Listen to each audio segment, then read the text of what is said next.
পারো, মাকে বলে দাও বিয়ে তুমি করছো না। চাকরিটা আমি পেয়ে গেছি বেলা সত্যি, আর মাত্র কয়েকটা মাস ব্যাস। স্টার্টিং এ ওরা 1100 দেবে, 3 মাস পরে কনফার্ম।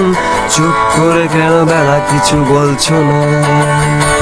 এটা কি 2441139? বেলা বস তুমি পারছো কি শুনতে?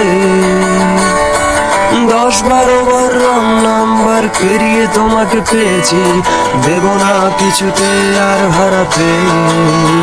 কেন 2441139? দিন না ডেকে বেলাকে একটিবার। মিটারে যাচ্ছে বেড়ে পাবলিক টেলিফোনে, জরুরি খুব জরুরি দরকার।